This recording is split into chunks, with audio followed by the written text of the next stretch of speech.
It was a chilling development. The CIA concluding that Russian hackers wanted to manipulate the presidential election with the intent of giving Donald Trump an advantage.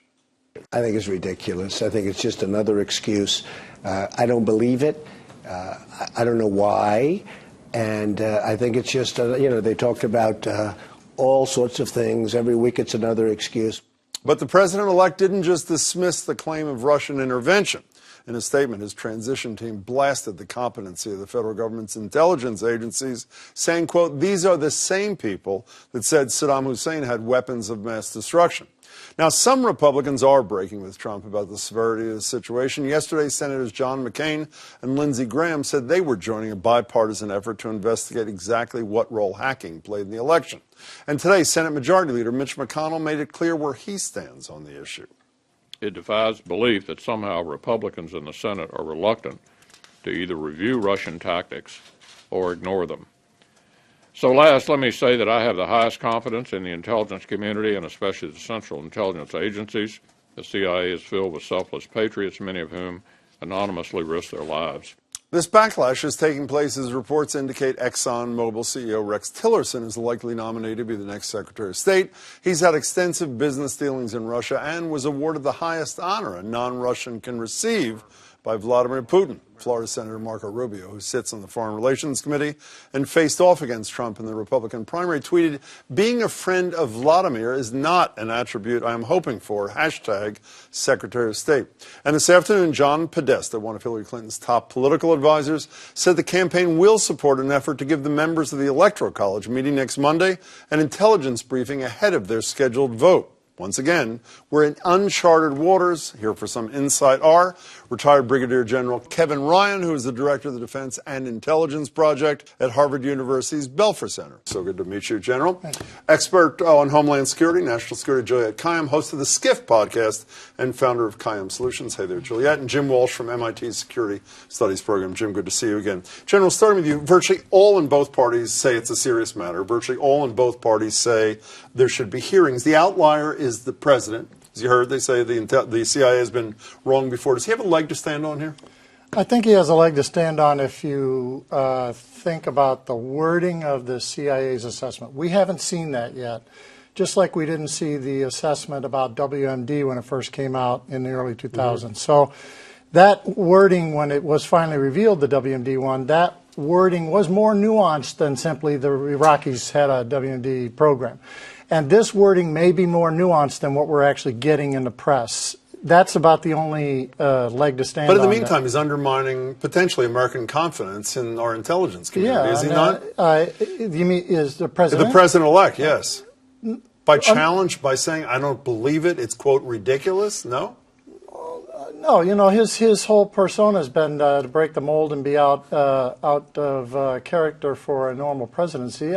Yeah, he's challenging some groups there, but I don't think it's a dangerous situation. He doesn't think it's dangerous, do you? Yes. Why? Because, first of all, he's not taking these intelligence briefings. So the notion that he has any intelligence about it, we now know that he's not taking the intelligence briefings. There are people who are risking their lives every day trying to satisfy the presidential daily intelligence report, but also satisfy the beast of our national security and homeland security.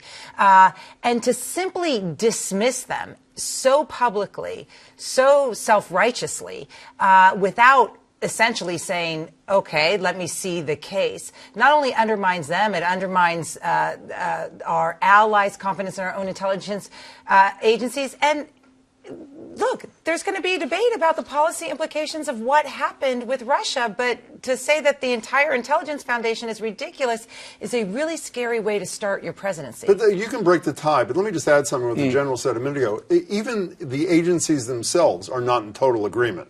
While the FBI has gone on to say, yes, their goal was to hurt Hillary Clinton, and yes, their goal was to, quote, underline democratic institutions, they didn't go so far as the CIA is allegedly going, saying their intention was to help Donald Trump. So when he says they're fighting amongst themselves, this is the president-elect saying this, they're not sure. He has a point there, doesn't he? Well, yes and no. They are in agreement. The 16 national security agencies or intelligence agencies are in agreement that Russia tried to intervene and affect the U.S. election. Now, they disagreed about ultimate intentions and objectives. You often find that. Defense intelligence going to disagree with the State Department intelligence.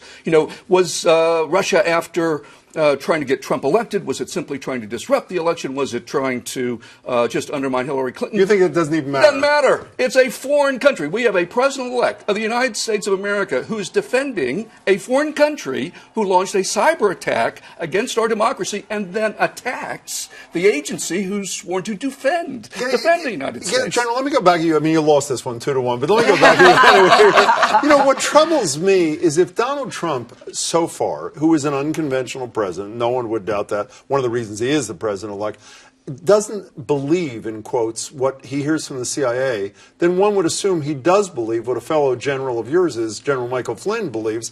This is the same guy who's tweeting out, you decide, NYPD blows whistle on new Hillary emails, money laundering, sex crimes with children, must read, and that she killed a scientist. Does that not concern you? If it's not the CIA, Flynn is who he's depending upon? Well, a couple of things. First, I've been cast in the role of Trump defender. I'll take it on today, despite my voting record. But and also I know General Flynn. He's a very competent guy. He's very serious. These tweets not bother you? Sure, the tweets bother me, but I don't tweet myself because I don't understand how these things can express full thoughts and policies. And I don't believe that the tweets that we're reading express full thoughts and policies. And I think this is just something we're going to have to get used to in this presidency, and we're going to have to work around it. I want to return to something you said a couple of minutes ago. Here's Donald Trump on Fox News talking about these daily security briefings that he is blowing off, at least some days. Here he is. I'm like a smart person. I don't have to be told the same thing and the same words every single day for the next 8 years. Could be 8 years, but 8 years. I don't need that. He goes on to say, and if there's a problem, I'm a minute away. Mike Pence will go. What's wrong with that? If the vice president's getting the briefings, he is putting it on both the vice president and the security infrastructure. If you need me, I am there. What's wrong with that? Actually, I'm not staying up late about this. All the things I can say. No. Let me say what the problem is. Okay, so the first is that this idea that the intelligence is somehow consistent with him, what he gets from intelligence is the same as that he's smart. It's just not true. Anyone who's had a classified intelligence briefing knows that often we behave in a certain way because the motivations are more complicated than they would appear in the newspaper. So you just have to assume that there's a level of covert activity that's not a war, but something that you would want your president to be savvy and privy to. But the second issue is more important, which is if he's not getting his information from these, and if he's willing to throw the CIA under the bus, and if he's willing to support or at least sound a lot like the Russian government today in saying this is all a lie, where is he getting his information from? That, I think, for every citizen should matter, right? Because I think I know we're in a post-truth world. Yeah. I don't buy it. There's facts. Since we're talking about Russia, does this whole mess with this hacking, does this complicate the potential nomination of Rex Tillerson, the ExxonMobil guy, who, here's what Marco Rubio tweeted, being a friend of Vladimir is not an attribute I'm hoping for from the Secretary of State. Does that make his nomination more problematic, this whole hacking thing? It could. I think a lot of these votes are going to be along party lines. It could complicate it, but there are going to be a lot of things that go into this. For example, his environmental record. And the Democrats... He's actually good on environmental issues, and he defies the Trump agenda on environmental things. But I guess my point is that we've got an array of nominations here, and the Democrats are going to have to figure out which ones they're going to go. A lot of Republicans aren't crazy about Tillerson either. But let me come back to this very briefly about this, and to pick up and extend Juliet's point.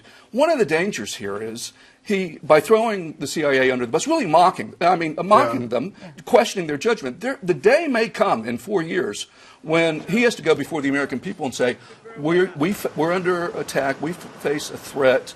I'm going to act based on information I have from the intelligence community. Do you worry about this Tillerson thing? If assuming he is the nominee and assuming these Russian connections, does that make this more troubling? I think Tillerson will be able to do his job regardless of the hacking thing. Here's one thing, though, that you have latched onto, which is important. That is that Trump's ideas, his policies really go down only one or two people levels right now. Mattis doesn't know what his policies are. Tillerson doesn't know what his Secretary of policies Defense, are. yeah. Yeah, so, To be. and these entire bureaucracies that then they will populate, they don't really know what the policies are. This is where the big conflict will come, is in Trump trying to make this huge administration turn and move in a direction he wants, and these people don't really know what he wants. You know, since you were somebody who ran for higher office as a Democrat, let me end this with you. John Podesta, the chair of the Clinton campaign, today said the Clinton campaign supports on the 19th next Monday the electors when they meet to decide who the next president is, getting an intelligence briefing. 9 Democrats and 1 Republican. A guy from Texas said he's not voting for Trump. One of the 9 is the daughter of Nancy Pelosi. Is this a good idea? No, I wasn't happy with it because I think it's time to separate Trump's interest or the campaign's interest from America's interest. And I think all Americans should be deeply disturbed by the information that came out this weekend, regardless of whether Trump or Clinton had won. Listen, I think just assume Trump's going to be president in January. It still matters. Why? Because there's a midterm in 2018, and then there's a presidential election in 2020. If we don't expose Russia, figure out what they did, and punish them, either this president or President Trump, they'll do it again, and they'll do it throughout the world. And so this, to me, is drop 2016, and let's protect our democracy. General, it's a pleasure to meet you. Thanks so much for being here. Thank you. Juliette, good to Thank see you. Jim, you Good as well. to see you, my friend. Take care.